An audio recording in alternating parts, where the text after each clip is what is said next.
प्रभू येशूची स्तुती असो. आज सुंदर विषय आहे, आदामाला दिलेला शाप. हा विषय प्रार्थनापूर्वक तुमच्या पुढे ठेवत आहे.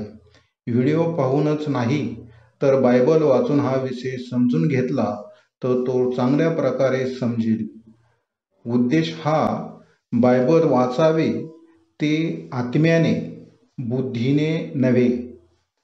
आदाम व हवेने शरीर संबंध केले हे पाप नाही, हे याआधी आपण पाहिले आहे. सृष्टीच्या नियमाने शरीर संबंध असावे हा नियम देवापासून आहे. तो नियम आदाम व हवेला पाळू दिला नाही, हे ते पाप आहे. पापामुळे आलेला शाप कोणता ते आज आपण पाहू. बघा त्याविषयी वचन बघा. पहिला शाप सर्पाला दिला होता, तो शाप कोणता आहे ते पाहू. बघा उत्पत्तीचा 3रा अध्याय आणि 14 वचन. तेव्हा परमेश्वर देव सर्पाला म्हणाला, तू हे केले म्हणून सर्व ग्राम पशु व वनचर यापेक्षा तू शापग्रस्त हो. तू पोटाने चालशील आणि आयुष्यभर माती खाशील. हा शाप दिलेला आहे. बघा 6व्या दिवशी परमेश्वराने काय बनवले ते पाहू. बघा उत्पत्तीचा 1 अध्याय 24 वचन. मग देव बोलला, प्रत्येक जातीचे ग्राम पशु, रांगणारे प्राणी व वन पशुचे जीवधारी प्राणी पृथ्वी उपजवो. आणि तसे झाले. बघा 3 प्रकारचे त्यांनी हे केले, ग्राम पशु, रांगणारे प्राणी आणि वन पशु. आता जे आहेत ग्राम पशु म्हटल्यावर ते पाळीव प्राणी आले. बघा 3 प्रकारचे प्राणी आहेत. सरपटणारे प्राणी यातला आहे. सरपटणारे प्राणी यांना थोडे तरी पाय आहेत, पण सर्पास पाय नाही असे दिसते आपल्याला. बघा त्याला शाप दिला, तू म्हणजे सैतानाला शाप दिला का तू पोटाने चालशील आणि आयुष्यभर माती खाशील. हा परमेश्वराने त्या सर्पाला दिलेला शाप आहे. बघा पोटाने चालशील व आयुष्यभर माती खाशील, पण सर्प माती खाताना आज आपल्याला दिसत नाही.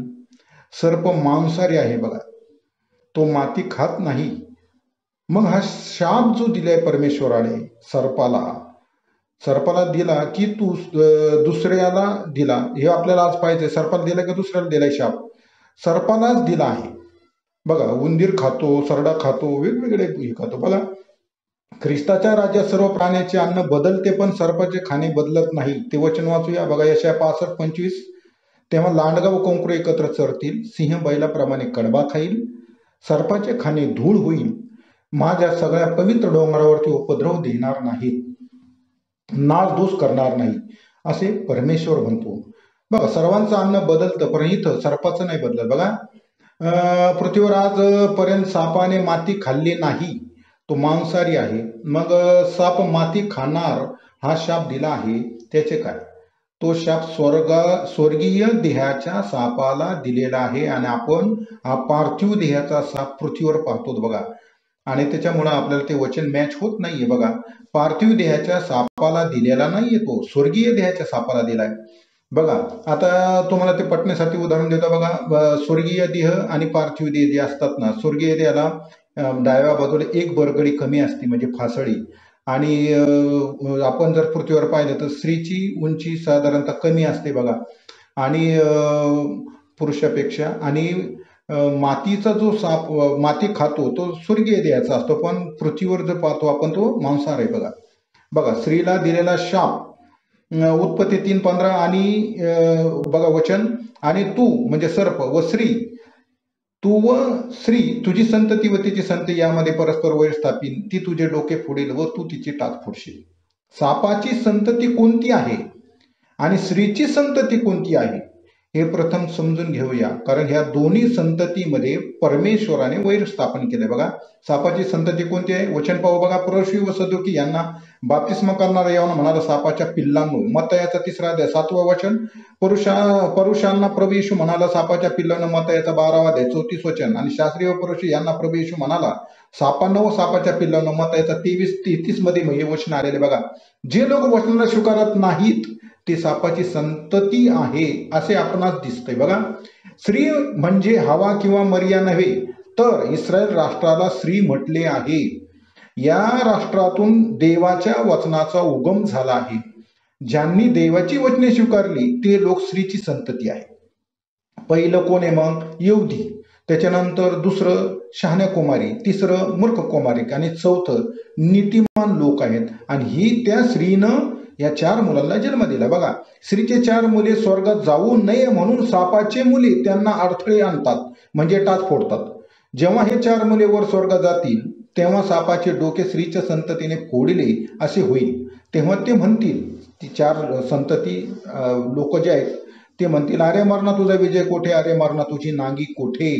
पहिले करीन 15 अध्यायाचा 55 वचनामध्ये आलेलं आहे. त्यावेळेस म्हणतील, बघा, स्त्री व अजगर, प्रकटीकरणाचा 12 अध्याय 1 ते 18 वचन वाचा. बघा, त्याच्यामध्ये म्हटलेलं शहाण्या कुमारी वर जातात त्या काळामध्ये. बघा 12व्या अध्यायामध्ये त्या वर जातात. अजगर यहुद्यांच्या मागे 3.5 वर्ष लागतो. त्यावेळी पृथ्वीवर मोठे संकट येईल. यहुद्यांना मारण्याऐवजी लोक स्वतःचा बचाव करतील. त्यावेळी यहुदी वाचतील. बघा, पृथ्वीवर संकट येईल आणि यहुद्याचं नाच सोडून देतील मारायचं, आणि मग नंतर तो बाकीच्या संततीला मारतो. बघा, हेच वचन 12व्या अध्याय बघा, प्रकटीकरणाचं 17 वचन. तेव्हा अजगर स्त्रीवर रागावर आणि देवाची आज्ञा पाळणारे नीतिमान व येशूविषयी साक्ष देणार म्हणजे मूर्ख कुमारिका, तिच्या संतानापैकी बाकीचे जे लोक होते त्यांच्याबरोबर लढाई करण्यास तो निघून गेला. बाकीची संतान स्त्रीची तिच्याबरोबर तो लढायला गेलेला आहे. मग बघा, शहाण्या कुमारीवर जाताना यहुदी, मूर्ख कुमारिका, नीतिमान लोक खाली असतात. 3.5 वर्ष सैतान त्यांना त्रास देतो. बघा, स्त्रीची जी संतान आहे ती संतान आपण पाहतो की ती कशाने तयार झालेली? ती वचनानं. आणि हे वचन कुठून आलं? तर इस्रायलामधून आलं. आणि या इस्रायलामधून जे वचन आलं ते वचन जगामधल्या सर्व लोकांनी स्वीकारलं. 4 ग्रुपचे लोक पडलेले आहेत बघा, आणि त्यांची मॅजॉरिटी आहे 13%. परंतु सापाचं म्हणजे सैतानाचं ऐकून किती लोक? तर 87% जगामध्ये लोक आहेत. बघा, हायवेला दिलेला शाप. आता उत्पत्ती 3:16 तो स्त्रीला म्हणाला, मी तुझे दुःख व तुझे गर्भधारण बहुगुणित करीन, तू क्लेशाने लेकरे प्रसवशील. स्त्रीचे दुःख म्हणजे पाळी येणे. बघा, उत्पत्ती 18:11 बघा, क्लेशाने लेकरे प्रसवशील. व हा परमेश्वराने दिलेला शाप आहे. हा शाप त्याने पार्थिव देहाने दिलेला आहे, स्वर्गीय देहाला नाही. बघा, पृथ्वीवर देवाच्या राज्यात स्त्रियांना काय त्रास होतात? प्रसव वेदना होतात, कारण शरीरात रक्त आहे आणि हे पार्थिव देहामध्ये काय? हाड, मांस, रक्त. त्याच्यामुळे स्त्रियांना त्रास होतो. आता नव्या पृथ्वीवर म्हणजे ख्रिस्ताच्या राज्यात प्रसव वेदना होणार नाही. यशया 65:20 मध्ये बघा, आणि तिथं काय असतं? हाड आणि मांसाचं शरीर असतं, त्याला स्वर्गीय देह म्हणतात.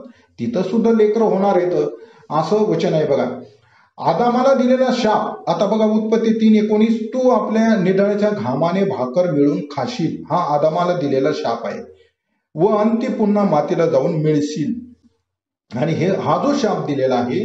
आणि आज आपण पाहतो का कष्ट केल्याशिवाय पृथ्वीवर आपल्याला काही मिळत नाही. आणि मग हा जो प्रकार आहे हा आता पृथ्वीवर त्याला म्हटलेलं देवाचं राज्य. पण ख्रिस्ताच्या राज्यामध्ये असं काही नाही. बघा, आता पूर्ण इथे आपण वचन पाहिलं त्याचा बघा शाप दिलेला आहे ना परमेश्वरानं. तर मग सापाला काय शाप दिलेला आहे? बघा, पोटाने चालणे. स्त्रीला काय शाप दिलाय? तर तुझी संतती याचं वैर केला. आता स्त्री म्हणजे आपल्याला समजलं का इस्रायल राष्ट्र, म्हणजे सर्व जगातले 4 ग्रुपचे लोक. बघा, हवेचे दुःख बहुगुणित करील, आदामाचे कष्ट निधळाच्या घामानं, आणि जमिनीला पण शाप दिलेला इथं. बघा, जमीन काटेकोसळ देईल. बघा, आशीर्वाद. बघा, एका माणसाने पाप आणले व दुसऱ्या माणसाने जीवन आणले. जीवन हवे असेल तर प्रभू येशूच्या नियमाचे पालन करावे लागेल. तो आपल्यावरचा शाप दूर करीतो.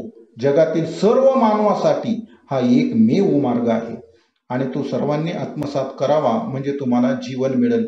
हे बायबल आपल्याला सांगत आहे.